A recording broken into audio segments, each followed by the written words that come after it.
Good morning, everyone. This is Rebecca, and I'm here today with Iréne and Moses. We are so glad to be with you and to be able to talk together about the things of God as we start off our day. And good morning to you all who are joining us. I see you from Dorset, from Surrey, just from all over the place, people coming in, and we are ready to talk about the goodness of God. With each other, we're able to talk about his goodness from different perspectives, but we know that whatever situation we find ourselves in today, God is good and he is faithful. He Amen. is with us. He is with us in strength. He is here to release courage to us and insight as we move forward. So welcome all of you, and welcome Iréne and Moses. Why don't you just each say hello and let us know where you're from exactly, because I'm sure we have new people on today who have never met you before. Iréne. So hello, my name is Iréne. I am French, but I live in the UK. I'm based in Kent, where I think the sun is shining today, so I'm quite excited. And Moses. Yes, I'm Moses. I live in London, which is not sunny, which is looks miserable as always. And but I'm still excited. You're excited. Well, we are blessed to be prophets in a land, actually in a world that basically seems to have forgotten God. And so we've been tasked with the privilege of carrying his word and releasing his word to the nations. Iréne, we were talking in the green room a little bit about sacrifice and the cost of things. And no matter what our call is, and no matter what he asks us, it is going to cost us something. And you were connecting it with worship, and actually our whole life is about worship. So why don't we start off there? Yeah, thank you. So God has been speaking to me about sacrifice in the area of worship specifically, and kind of also helping me reframe what worship is, because I don't know about you, but by limiting worship to singing, I feel like I've made it a bit too easy and too comfortable, when actually my whole lifestyle should be about worship. So this is where the challenge is coming. And one of the things that he's been taking me to is the story of Abraham and Isaac. And when God is asking Abraham to sacrifice Isaac, he is asking him to sacrifice the only thing that he has. It's the one son, is the son of the promise. He doesn't have another one from his wife Sarah, and God is asking him to sacrifice his son, and he still does it. And the other parallel that I had was when Elijah is pouring water on the altar when he's challenging the prophets of Baal, and it's actually at the end of the 3-year drought. So water is what is missing the most in the land, and he's pouring water on the altar. And so the challenge for me is, in a season of scarcity, in a season where it feels like the walls are closing in and it sounds like it's going to be the end of the world, there's, financial crisis, there's fear everywhere. What am I actually ready to bring to the altar that I feel I don't have enough of, but I'm still willing to trust God with? So that's kind of my challenge in this season. What is it that I can bring to the altar that will cost me, but actually is also a symbol of the promise? And the interesting thing that you need to add into what you're talking about, Iréne, is that we need to be able to bring what God asks of us. So Yes. The question from God, or the challenge becomes, what of myself am I willing to open up to God? Because we could bring the wrong thing. If he's asking us to release something from our lives that we're holding on to so tightly that it's become a comfort to us, or what we trust in more than him, he just might put his finger on that.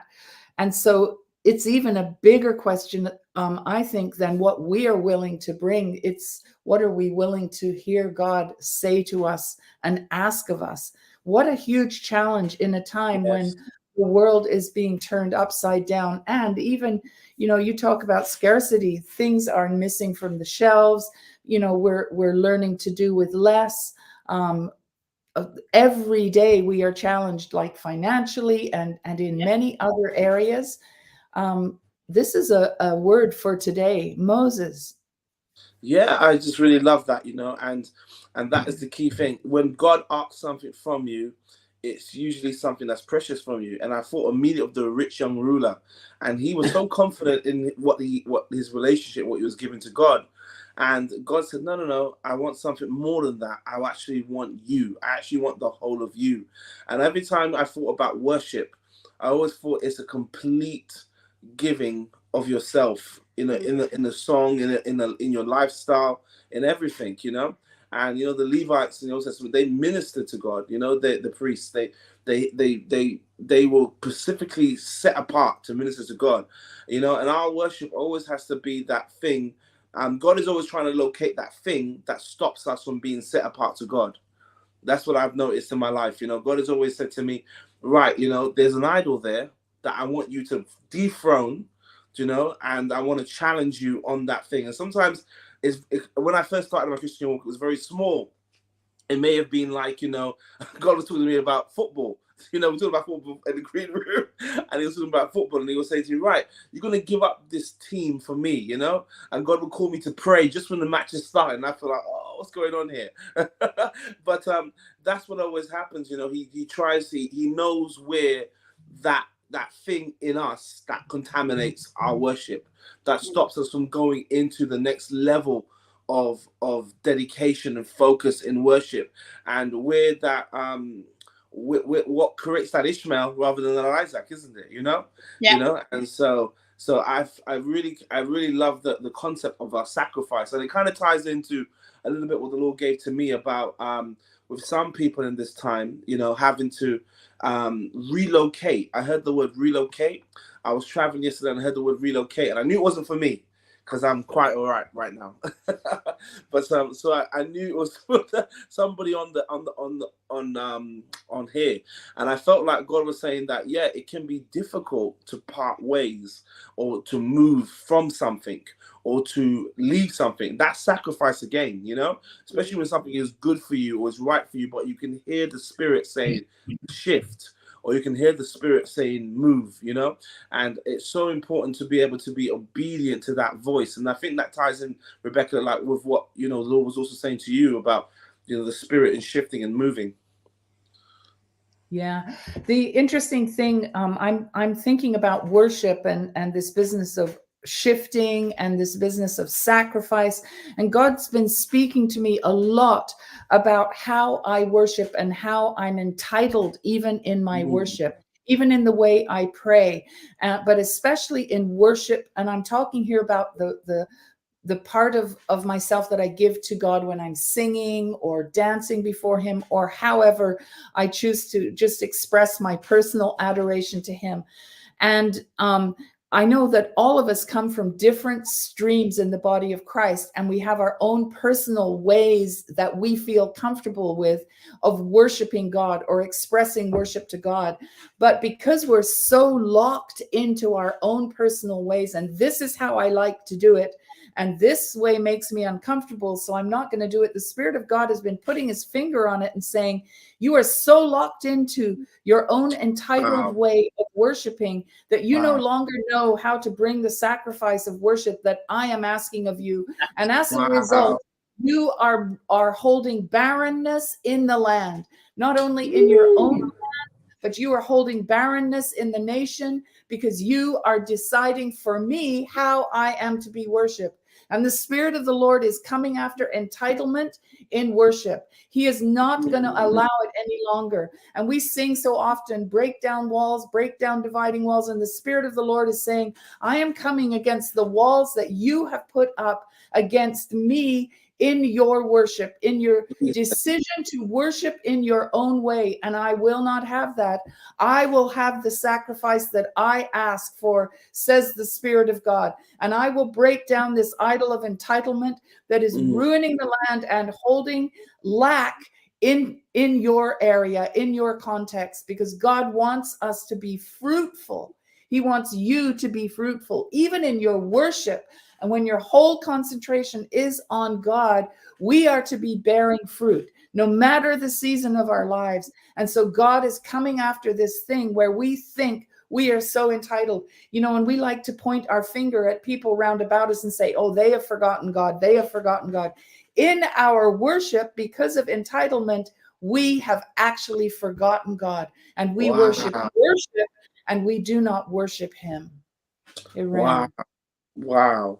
I think that there's obviously from that word that the Lord just released, there's a resensitizing, and even what you said, Iréne, to what worship is. God is resensitizing us to what this really means and how important this is. That's what I get from the the Lord saying, that this is important to me. This is prevalent to me. This is something that, that is so common, but is actually so valuable to me, is how my saints come before me and what they give to me, And I really feel like God is saying, no, I'm not going to continue with your hypocrisy, with your words that say one thing, but your heart is saying another thing. I want your mouth and your heart to align in this season, because it's important to me. It's important to me. I come to church. I come to the location where you are, where 2 or 3 gather, for that worship, for that devotion. And I want my offering to be a pure, clean offering that comes from your heart. And that's what I really felt, or you were prophesying that God was releasing. And for me, I would go even further, because that's the area where God is challenging me at the moment, is how comfortable I've made worship. Whether it's sung worship or dancing or, particularly corporate worship, where it's super easy to just go into auto drive mode. You just assume the position depending on where your arms are comfortable, and you're just ready to be, it sounds harsh to say, massaged in my worship with God. And so it's more about me than it is about God. But actually, by taking worship, for me, definitely by taking worship outside of the sung worship and making it this is my life. So when I go to work, this is actually an act of worship. And how can I make sure that I'm bringing the presence of God and centering and focusing on the presence of God when I'm at work, when I'm out with my friends, when I'm meeting with other people, when I'm in town? Where is my focus in everything that I do? What is it? Am I giving my full attention to God in everything that I do?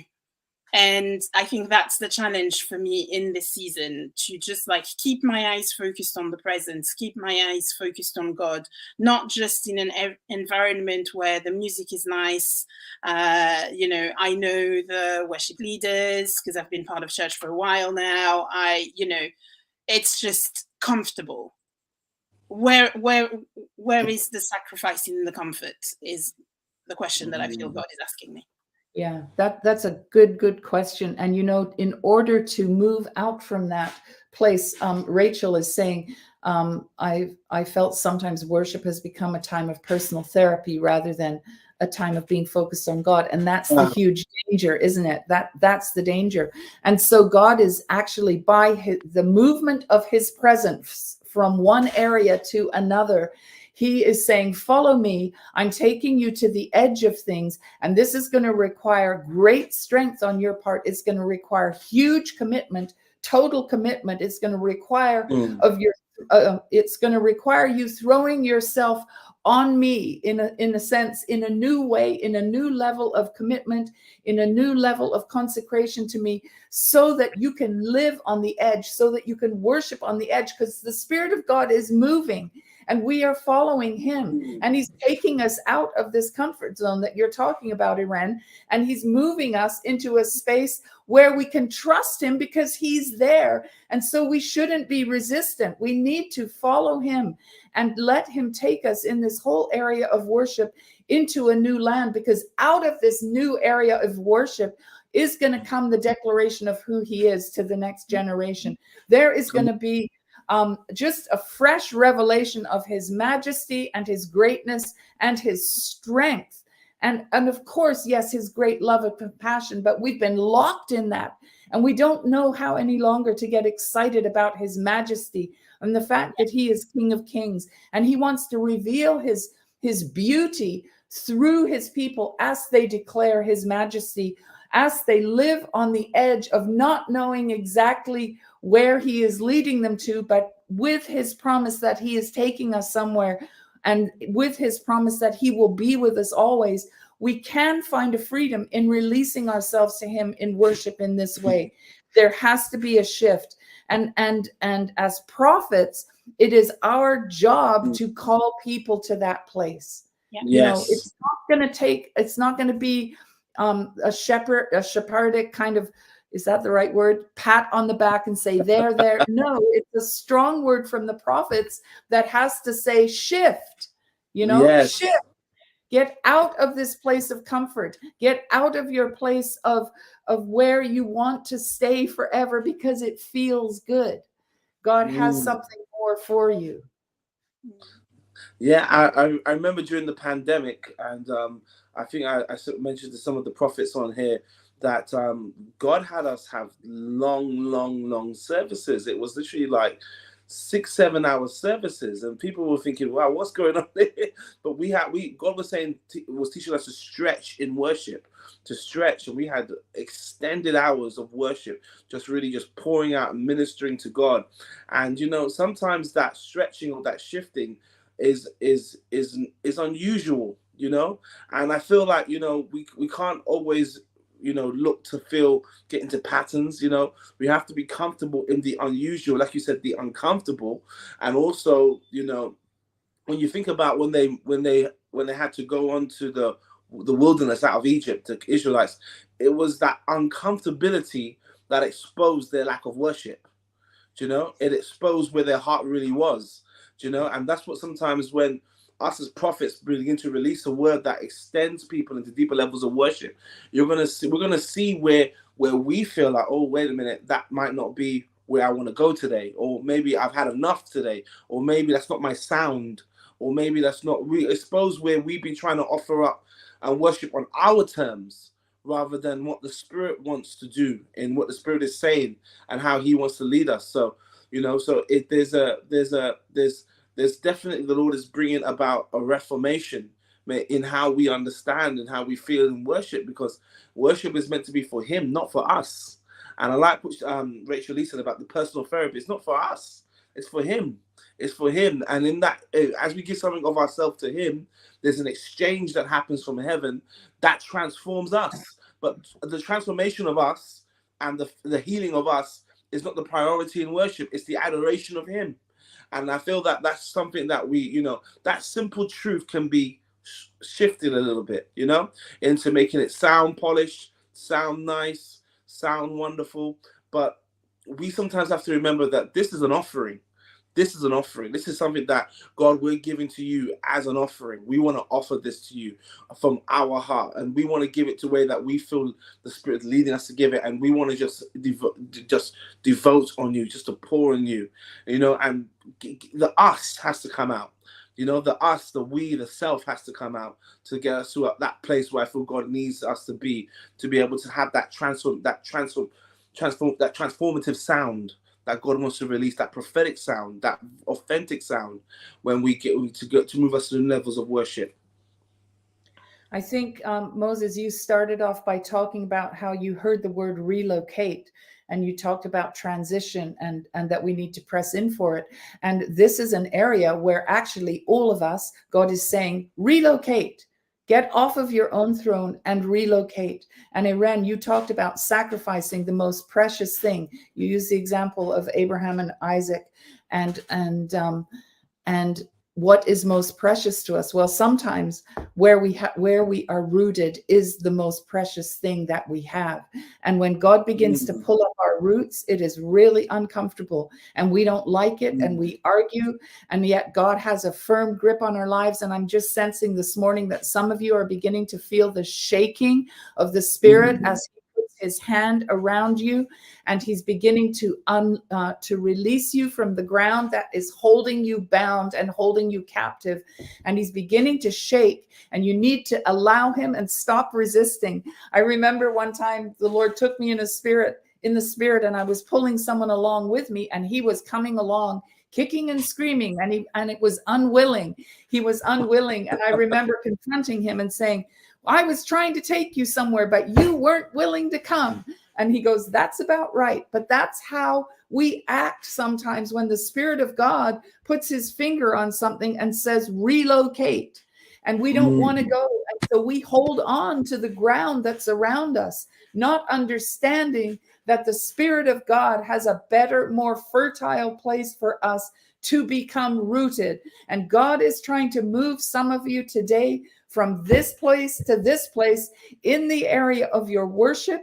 And you're not liking the journey because it's costing you what is most precious to you. So Iréne, talk a little bit more about the cost to us this morning, because that is so important in this season. I was wondering if in your example you were talking about me, but then you said he, so I was like, I'm cool. Okay, we're good. That's not me. But I'm typically the kicking and screaming person in my relationship with God. I argue with every single thing he asks me to do. But in the end, I always have to trust that his promises are good and that he knows better. Believe it or not, he does. So it's always coming back to this place of trust. I was just thinking, you were asking me in the green room about personal examples, and I was just thinking of things that happened to me very recently, where 2 times I was on my way to prayer meetings or worship meetings and bumped into someone who needed practical help. And the thing that I have the least at the moment is time. And like everybody, finances are interesting. So those were the things where, like, I literally don't have time to stop because I'm always rushing from one point to another. But the challenge that I had was just God. I felt God just saying, are you ready to give me this moment in helping that person? Are you ready to give me like your 5 minutes, 10 minutes, which actually turned into 45 minutes for one of the persons. But this is what I'm ready to sacrifice, to see the presence of God acting on someone else's life and see the transformation. And so for me, it's been like little tweaks of where am I seeing the presence of God outside of where am I expecting to be or what I'm expected to do. Am I still feeling the closeness to the voice of God, to the nurture of God? And I find it quite refreshing as a prophet, because my job is to tell people to listen to God. But I really love those little challenges that remind me, am I actually paying attention in my personal life, not just in the corporate setting? Am I still paying attention? And I believe that just as it's a challenge for us in this season, when there's a lot of noise, a lot of background noise, a lot of distractions, and God is still here. Like, are you still paying attention? Because at the end, what will remain is God. God's goodness, God's promises, God's glory, they haven't changed, they will not change. So am I ready to just focus on the still small voice, the sound of his voice, where his presence is leading me, whether it's as physically relocating or just shifting my thought patterns and my thought process? That's so important. And the way we recognize that kind of thing going on in our lives is recognizing the spirit of burning at work in us. Where is the spirit of burning? That's one of the things I ask prophets around me when we're going through looking at our lives and when we're working through discipleship issues, is where is the spirit of burning in your life right now? What is God putting his finger on? Where is the fire coming on you personally? Not just in what you do and, in your prophetic life, but personally, because that's where the shift has to happen first, doesn't it? The outworking comes later on, but it only will prosper if there has been that personal encounter with God about these very areas. And as a leader, I know sometimes the Lord will say, no, you throw your plans out the window today. Even if say, for example, we're having a small group and there's someone there that suddenly comes out with a particular need. All of your plans, you have to be willing to throw them out of the window to be Jesus to that person in the moment. And that's what shifting in worship is all about, is following the fire, following the presence of the Lord, and being willing to sacrifice everything for that to happen, because it's all about him and what he wants. Moses, anything you would like to add to that? Yeah, it's amazing about, I love what you said there about locating your personal burning, and what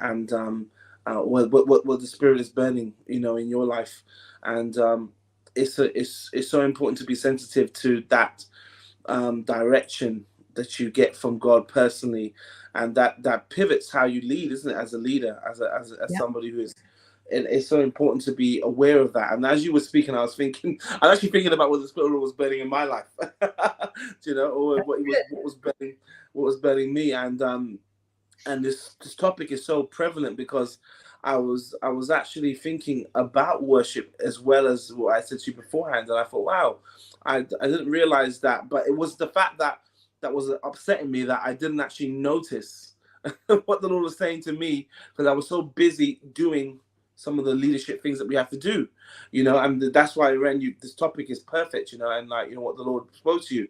And sometimes it's that noticing first what God is saying to you before you always be willing to be that voice for others, because we have to make sure that we are navigated the right way before we help navigate somebody else's ship, and it's having that personal time of consecration. I was speaking with a prophet yesterday from California, and she told me, I was so godly jealous of her because I was traveling all day, but she said to me, she said, I called her just when she came out of the presence. She was in a beautiful time of 6-7 hours worship, and she told me about it. I could hear in her voice, and I was like, man, that's, I love soaking with the Lord, but I can tell that there was a contentment, there was a peace that she had from knowing from that experience, that time of pressing in with the Lord, that you could hear in her voice. And God was speaking to me and saying that sometimes we need to listen, better to what the Lord is doing, and make time for that. Even if we're busy, even in the current climate, always make time for that. It's that sacrifice to make time to hear and listen and break, and make sure that we have these sustained times of worship for the Lord. And I was like, wow, God, we have to, it's the only way to be able to successfully hear what God wants you to do in your life, by making sure you have that sacrifice of time. And sometimes that's costly, especially when you have so much things to do, programs to do, other things to do. We're busy, but making that time to worship, paying the price to extend the amount of time to sit in his presence, is something that we always have to make sure that we put ourselves to. Iréne, any last thoughts as we come to the end of this broadcast? I was just thinking of something very practical, because there are people for whom extended time is not possible in the season because, family commitments or stuff like that. But I feel like the call is not about do what we say, as in, take 7 hours out of your day to focus on God, or take an hour and a half out of your plans to help someone. It's more of, make sure you're still focusing on the voice of God. Make sure you're still focusing on the presence. Make sure you're still focusing on the burning. Where is the burning taking you? What is it telling you to do? Where is it arresting you? Where is it challenging you? And it can be something very small that may seem insignificant for someone else, but actually is huge for you. It's not about like what anybody else thinks. It's about what is God asking you to do and how you respond to it. Yeah, that's how you break the alabaster box over the feet of Jesus, isn't it? By taking what is most costly, what he asks of you, to pour out on him. And when you break the alabaster box, God will take those broken pieces of the price you have paid, and he will make a way with those very things that you have sacrificed. That's not your motivation for doing something, but that's just how good God is. And we started off this broadcast talking about how we were going to speak of the goodness of God, and you have heard it today here, how good he is. He requires something of us, but he turns it into something really glorious. And as Bill Johnson would say, we are the ones then who come away smelling like Jesus.